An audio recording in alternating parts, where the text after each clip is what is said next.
Assalamualaikum warahmatullahi wabarakatuh.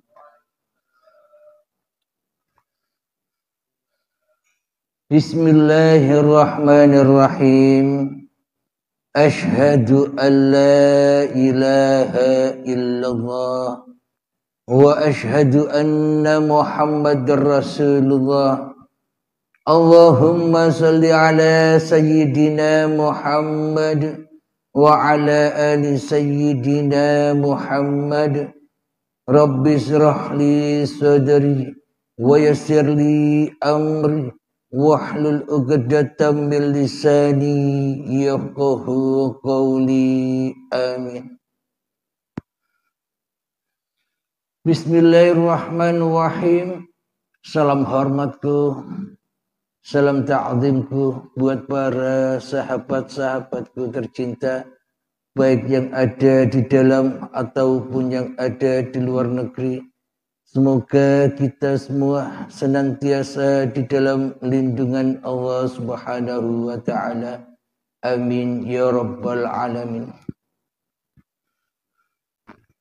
Kajian malam hari ini bertemakan melihat langsung azab kubur.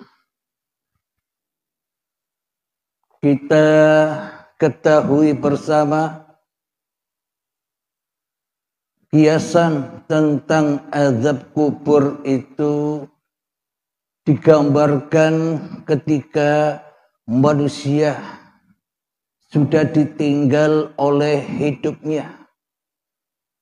Kemudian jasad sendirian, badan sendirian dipendam di dalam tanah dan dikisahkan di dalam tanah. Badan dimakan untuk santapan cacing-cacing tanah dan menerima azab di dalamnya. Itulah cerita yang kita dengar selama ini. Alhamdulillahi rabbil alamin. Sedang di sisi Allah, apakah azab kubur itu? Azab kubur di sisi Allah adalah hati yang ingkar kepada Allah. Azab kubur itu hati yang sombong kepada Allah. Azab kubur itu adalah hati yang syirik kepada Allah. Dan azab kubur itu adalah hati yang selalu menyerupai Allah, yakni dengan tanda-tanda Allahnya gaib, manusianya yang wujud. Allahnya mati, manusianya yang hidup. Allahnya lemah, tak berdaya, manusianya yang merasa berkuasa atas segala apapun, atas aktivitas di dalam kehidupan ini. Itulah yang disebut ahli kubur di sisi Allah. Karena kematian di sisi manusia dan di sisi Allah pun juga beda. Kalau kematian di sisi manusia adalah mati secara jasmaniahnya, badannya yang mati. Itu anggapan mayoritas manusia tentang kematian. Sedangkan kematian di sisi Allah adalah kematian jiwanya, kematian kesadarannya di dalam bertuhan. Itulah yang dimaksud kematian. Ketika Adam dan Hawa memakan buah yang terlarang, yakni memakan buah kehidupan, buah jasmania ini diakui sebagai hak miliknya Adam dan Hawa. maka seluruh apapun yang tergerak di antaranya, di antara hidup dan badan ini, yakni aktivitas-aktivitas manusianya selalu dan selalu kembali kepada li nafsi. Diaku-akuilah semua adalah milik manusianya. Salat diakui milik manusianya. Ibadah diakui milik manusianya. Ilmu diakui milik manusianya. Kekayaan diakui milik manusianya. Harta diakui milik manusianya. Itulah tanda-tanda azab kubur. Yang mana di dalam hati kita selalu terngiang-ngiang tentang babagan yang selain Allah. Itulah hati yang mati, jiwa yang mati. Kalau sudah mati jiwanya, mati hatinya, maka dipendam oleh Allah di dalam kuburan. Berupa apa kuburannya? Badan-badan yang dari tanah inilah kuburan-kuburan hawa nafsu. Kuburan-kuburan jiwa yang sesat. Kuburan-kuburan orang yang tak punya iman. Karena di dalam hatinya selalu mengimani kepada hawa nafsunya saja yang ada. Hawa nafsunya saja yang wujud, hawa nafsunya saja yang hidup, hawa nafsunya saja yang berkuasa, sehingga di dalamnya ramai dengan babagan-babagan isinya dunia saja. Inilah yang dimaksud azab kubur itu. Hati yang tersesat, hati yang tak bisa pulang kepada lillahi ta'ala. Karena di dalam hatinya lebih iman, lebih takwa kepada hawa nafsu kita sendiri. Lebih mempertuhankan iblis dan setan daripada mempertuhankan Allah. Maka sholatnya, ibadahnya, ilmunya, kekayaannya, semuanya menjadi api-api yang menyiksa dirinya di hatinya. Alhamdulillahirabbil alamin. Jadi yang dimaksud jasad-jasad itu dikubur untuk santapan cacing tanah itu makna yang sebenar-benarnya bagaimana? Makna yang sebenar-benarnya adalah hati manusia yang selalu cenderung menyaksikan dunia. Itulah cacing tanah itu.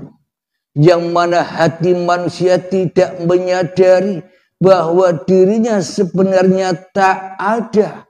Bahwa dirinya hanyalah tanah yang selama ini sombong kepada Tuhannya.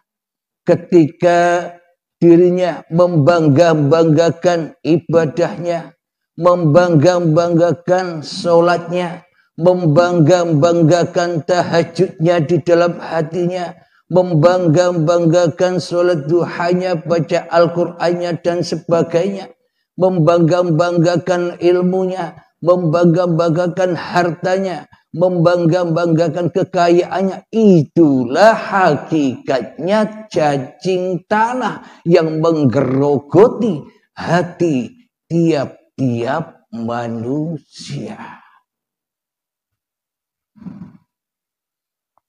Logikanya begini.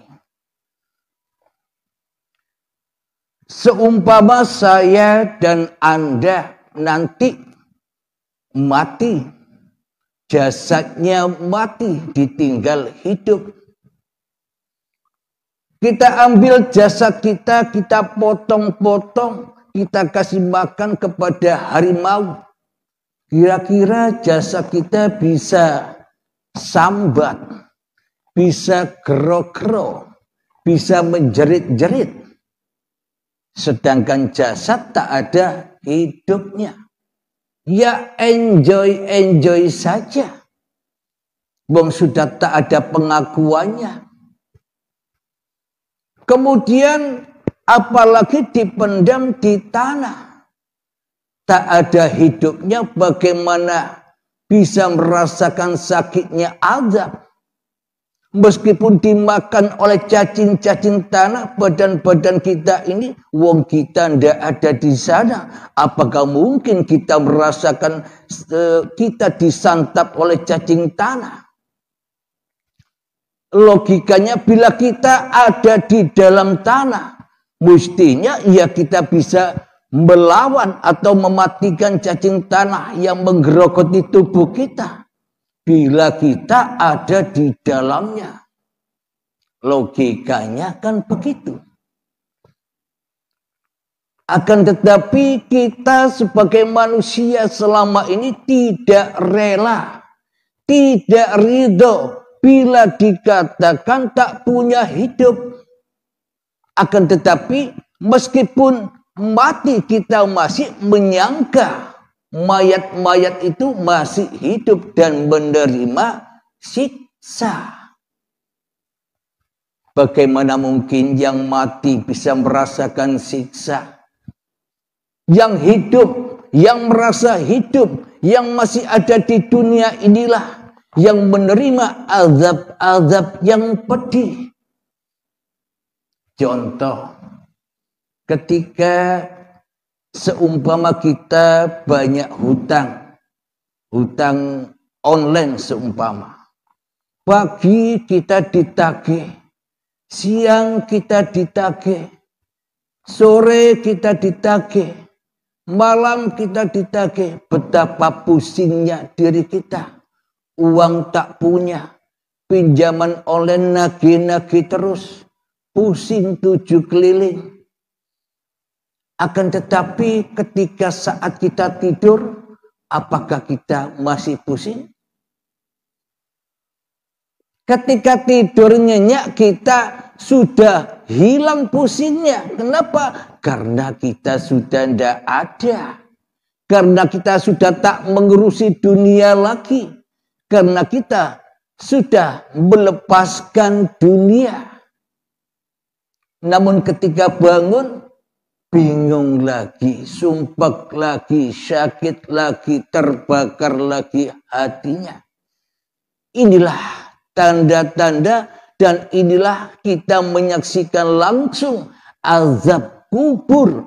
Yang mana azab itu hanya bagi orang-orang yang sombong kepada Tuhannya.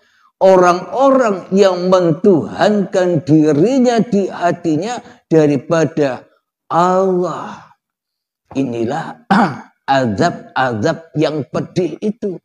Azab kubur, siksa jahanam, yang mana bahan bakarnya adalah badan manusia dan batu yang keras. Hati yang keras melebihi kerasnya batu. Kapan adanya siksa jahanam itu? Kapan adanya siksa azab kubur itu? Ya ketika manusianya masih merasakan azab itu. Kapan? Ya ketika masih mengaku-akui di dalam hati kita bahwa hidup dan badan ini milik kita, otomatis semuanya yang ada di sekitar kita, anak, istri, suami, harta, kendaraan, tahta, jabatan itu milik kita semua.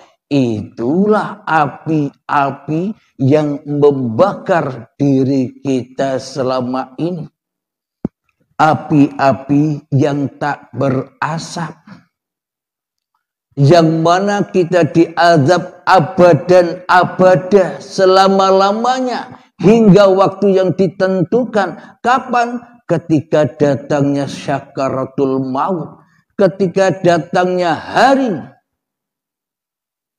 pembalasan, hari perhitungan.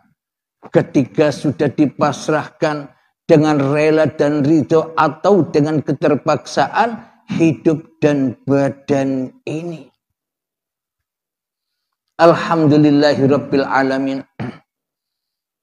Jadi azab kubur, siksa kubur, neraka jahanam, bila kita mati di dalam kuburan tanah yang kita terka sebagai alam baka, sebagai alam siksaan selama ini, kira-kira kalau sudah mati, sudah bebas atau belum dengan azab Allah? Jika manusianya sudah mati, berarti manusianya sudah kembali kepada keadamannya. Manusia kembali ke asal usulnya. Maka dari itu Al-Quran menyebutkan, bila ada musibah, ucapkanlah, inna lillahi wa inna ilaihi raji'un. Sesungguhnya dari Allah, dan sesungguhnya kembali kepada Allah. Secara logikanya, bila manusia sudah kembali kepada Allah lewat kematian, apakah manusia masih bisa mengaku-akui bahwa hidup ini hidupnya manusia, bahwa badan ini badannya manusia, bahwa ilmu ini ilmunya manusia, bahwa harta ini hartanya manusia, bahwa ibadah ini ibadahnya manusia? Apakah kita masih bisa mengakui ketika nyawa sudah keluar dari tubuh ini? Jadi logikanya, bila masih ada acara-acara alam-alam yang dikatakan, yang diceritakan selama ini setelah kematian, melewati alam kubur, melewati siksa kubur, menunggu di dalam kuburan tanah sampai kiamat tiba, menunggu sampai hari kebangkitan, menunggu di alam barzah, alam penantian, menunggu alam hisab, menunggu melewati wasiratul mustaqim, melewati neraka, surga, dan bertemu Allah. Selama ini kan begitu ceritanya. Berarti sekarang sampai di dalam surga Allahnya tidak ada. Inilah manusia yang selalu ingin menjadi Tuhan.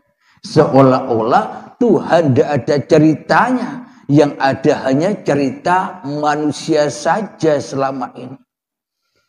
Alhamdulillahirabbil alamin. Bila setelah kematian tiba masih ada acara lain, melewati alam-alam lain seperti itu, berarti manusianya kan belum mati. Berarti kan manusianya belum kembali. Logikanya kan demikian. Namun akan tetapi ketika manusia sudah kembali kepada Allah, inna lillahi wa inna ilaihi raji'un, maka bebaslah manusia dari berbagai beban-beban yang disandangnya. Manusia sudah kembali kepada Allah, baik secara rela dan ridho ataupun keterpaksaan. Rela dan ridho atau keterpaksaan bukan hak milik manusia juga. Semuanya hak milik yang menciptakan. Semuanya hak milik yang menggerakkan. Semuanya hanya milik Allah. Ketika manusia sudah kembali kepada keadamannya, kira-kira manusia kembali kemana? Nabi Adam dan Hawa itu asalnya dari mana? Berarti manusia kembali ke surga di sisi Allah. Surganya Allah. Bukan surga yang dianggap, bukan surga yang dicari-cari oleh manusia zaman sekarang. Sedangkan surga yang diharap-harap oleh manusia zaman sekarang itu bukan surganya Allah. Akan tetapi di dalam surga itu penuh berisi dengan hal-hal hubbud dunya, yang katanya ada istana terbuat dari intan permata, makanan-makanan yang serba enak, mobil-mobil yang mewah, berdampingan dengan bidadari-bidadari. Itu semua kan surganya iblis, yang mana di dalamnya full dengan kepentingan-kepentingan dan kesenangan-kesenangan hawa nafsu. Akan tetapi surga Allah itu yang mana yang sebenarnya? Surga Allah sebenarnya manusia selama ini tidak berharap masuk ke surganya Allah, melainkan masuk ke surganya Dajjal atau iblis, yang mana masih cinta dengan berbagai macam kepentingan-kepentingan hawa nafsunya. Apakah surganya Allah yang tak pernah diharap-harap oleh manusia itu? Bismillahirrahmanirrahim. Ya ayyatuhan nafsul mutmainnah. Wahai jiwa-jiwa yang tenang. Bagaimana cara agar jiwa ini bisa tenang? Caranya adalah irji'i ila rabbiki radiyatan mardiyah. Pulanglah, kembalilah dengan rela dan ridho kepada Tuhanmu. Pulang dengan rela dan ridho bagaimana? Lepaskanlah pakaian-pakaianmu, lepaskanlah amalmu agar menjadi lillah, lepaskanlah ilmumu agar menjadi lillah, lepaskanlah harta-hartamu agar menjadi lillah, lepaskanlah jabatan-jabatanmu agar kembali lillah, lepaskanlah seluruh amal-amalmu, tahajudmu, sholat duhamu, puasamu, sholawatanmu, zikiranmu, agar supaya hatimu lillah, agar hatimu damai. Pulangkanlah bahwa semuanya bukan milikmu. Ini kan surga yang tak pernah diharap-harap oleh manusia. Surganya manusia yang diharap-harap oleh manusia kan selama ini tambah diaku-akui. Ilmu-ilmuku, amal-amalku, harta-hartaku, kaya-kayaku, semua hanya milikku. Surga-surgaku. Ini kan tambah pengakuannya tinggi. Bila masuk surganya iblis. Akan tetapi bila masuk ke dalam surganya Allah, tak ada sedikit pun walaupun sebiji darah cinta tentang dunia. Jangankan cinta kepada dunia, bahkan hidup dan badannya saja sudah tak diaku-akuinya lagi. Inilah tanda, inilah cara untuk masuk ke dalam surganya Allah. Agar hati kita bisa tenang, maka persembahkanlah seluruh amanah-amanah billah yang dititipkan kepada masing-masing diri manusia kita selama ini. Dengan begitu jiwa kita bisa tenang. Dan kemudian wadkhuli fi ibadi. Ketika sudah dikembalikan semua, dipasrahkan semua, diserahkan semua hak milik Allah, itulah yang dimaksud agama Islam. Agama yang selamat, agama yang sentausa, agama yang damai, yang berhak dimiliki oleh seluruh manusia. Karena seluruh manusia itu sama-sama ciptaan Allah, sama-sama hamba Allah, sama-sama digerakkan Allah, sama-sama diperankan Allah, apapun saja perannya. Peran beragama yang lain, peran nama Tuhan yang lain, semuanya hanya perannya uripe Allah. Bila manusia rela, ridho kembali ke kampung halamannya, yang dulu Adam kembali ke Adam, yang dulunya tak ada kembali tak ada, yang dulunya gaib kembali ke gaib, maka disitulah surganya Allah. Ketika di dalam hati manusia, la ilaha illallah, itulah surga. Bukan surga-surga yang kita damba-dambakan selama ini. Kemudian ayatnya, wadkhuli jannati. Ketika kita sudah kembali, tidak makan buah khuldi lagi, tidak makan buah terlarang lagi, maka disitulah tempat kembali Adam dulu diciptakan dari tanah. Berarti surganya seluruh manusia di mana? Al-jannatu tahta aqdamil ummahat. Surga itu berada di bawah telapak kaki ibu. Di telapaknya apa di bawah telapak? Di bawah telapak. Berarti di bawah telapak itu apa? Bumi. Jadi tanah itu kampung halaman kita. Yang selama ini kita tidak sadar. Mestinya kita kangen pulang kampung. Sama seperti kita ketika kita bertamasya. Bertamasya kemana saja, ke ujung dunia pun, nanti ending-endingnya kangen pulang, pengen pulang. Sebenarnya manusia itu cinta kepada kampung halamannya.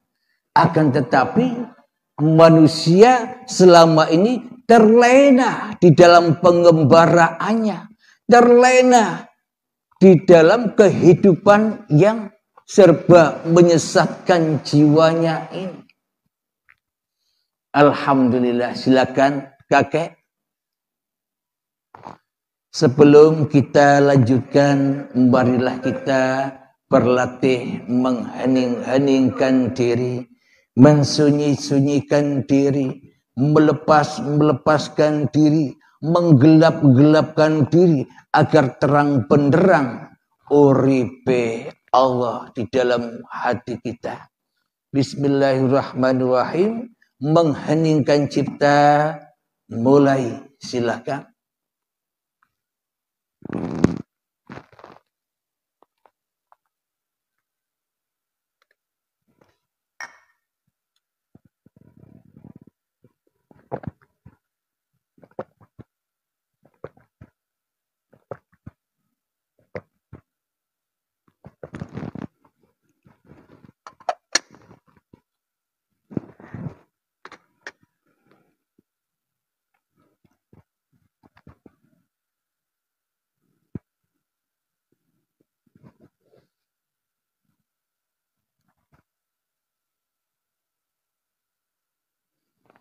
Alhamdulillahirrabbilalamin. Mengheningkan cipta selesai.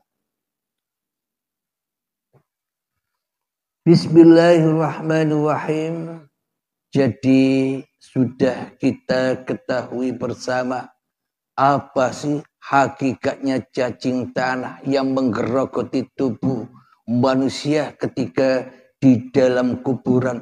Itulah proses-proses yang indah, bukan proses yang menakutkan. Proses untuk kembali ke asal usul badan jadi tanah kok ditakuti, sementara kita tidak ada di sana. Jadi awal dan akhir Sama ketika kita diciptakan oleh Allah dari tanah sampai menjadi tumbuhan hingga menjadi hasil dari tumbuhan, buah-buahan, sayuran, padi hingga menjadi sel sperma dan sel telur hingga menjadi gumpalan darah, gumpalan daging dan janin sehingga menjadi bayi. Apakah Anda semua tahu prosesnya? Proses awal dan akhir sama-sama kita tidak tahu apa-apa. Apakah ketika Anda diberangkatkan oleh Allah dari tanah sampai menjadi bayi merasakan tidak enak atau merasakan enak atau merasakan siksa yang pedih? Kan kita tidak tahu apa-apa.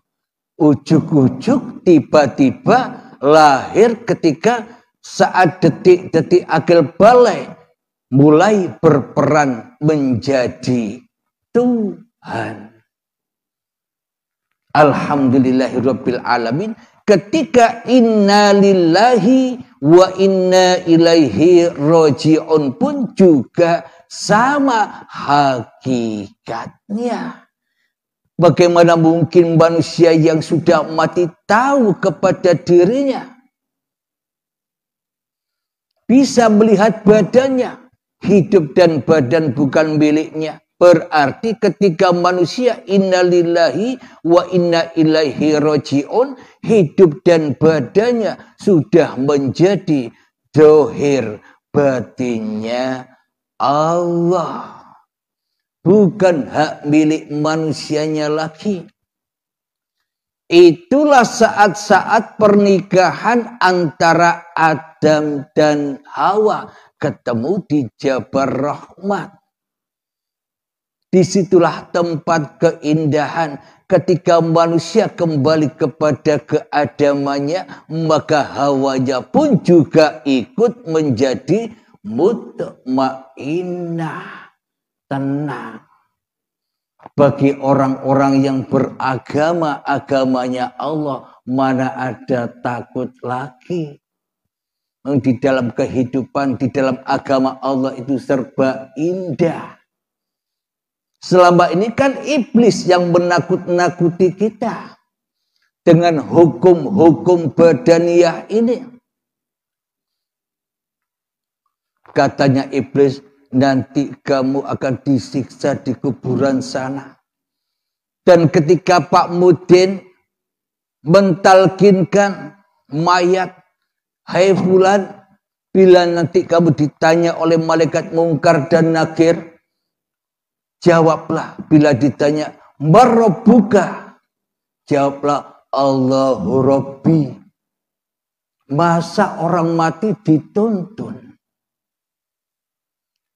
Ketika orangnya tidur nyenyak, bagaimana mungkin kita bisa menuntun orang yang tidur? Hai fulan, orangnya tidur nyenyak. Kalau ditanya, siapa Tuhanmu? Marabbuka, jawablah Allahu Rabbi. Ya ndak tahu orangnya tidur. Apalagi mati. Berarti yang ditalkin oleh Pak Mudin selama ini mayat apa orang-orang yang mengantar?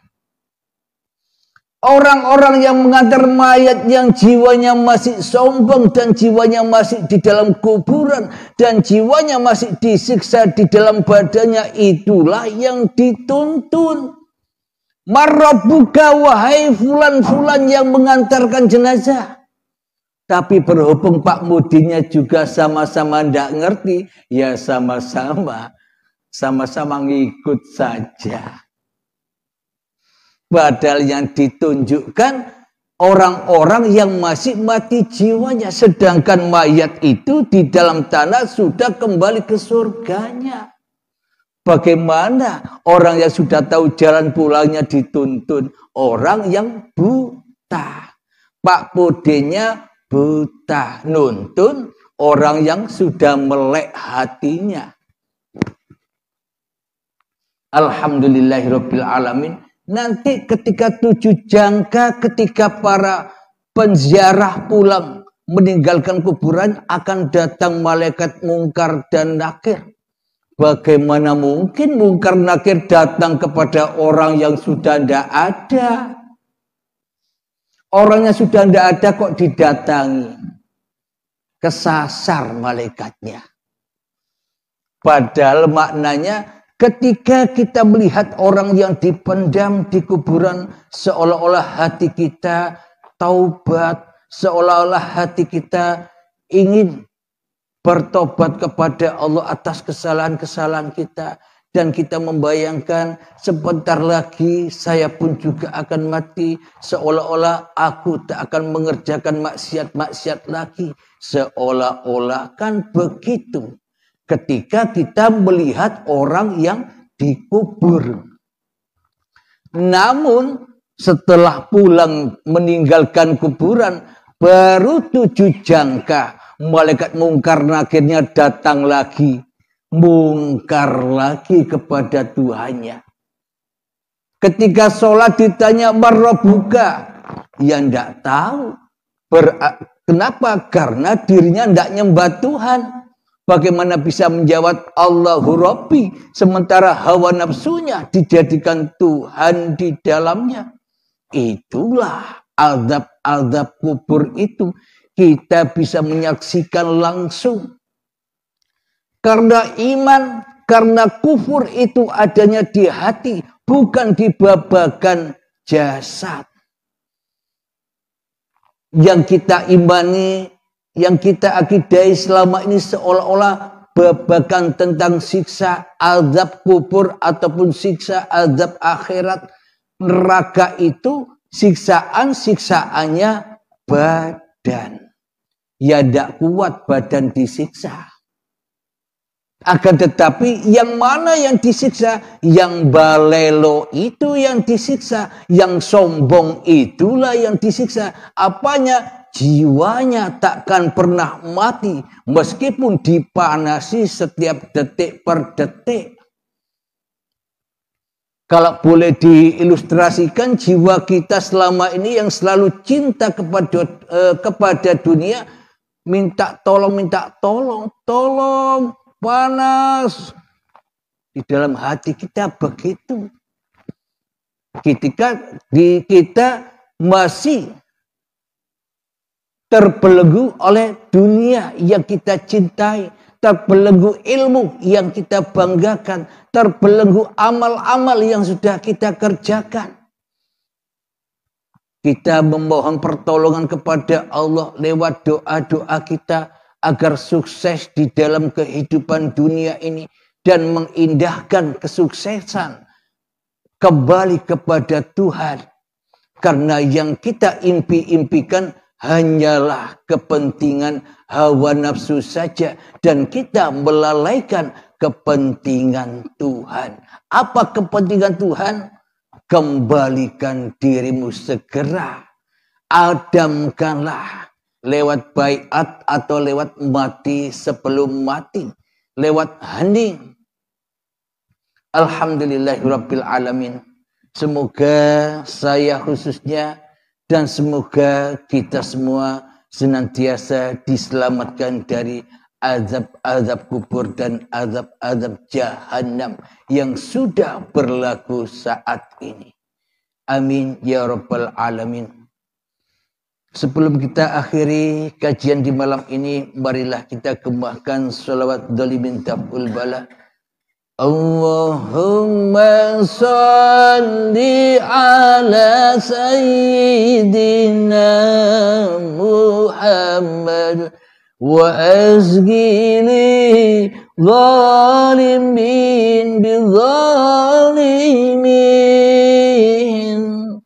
Allahumma salli ala sayyidina Muhammad wa asgili zalimin bizalimin wa ahrijna min bainihim salimin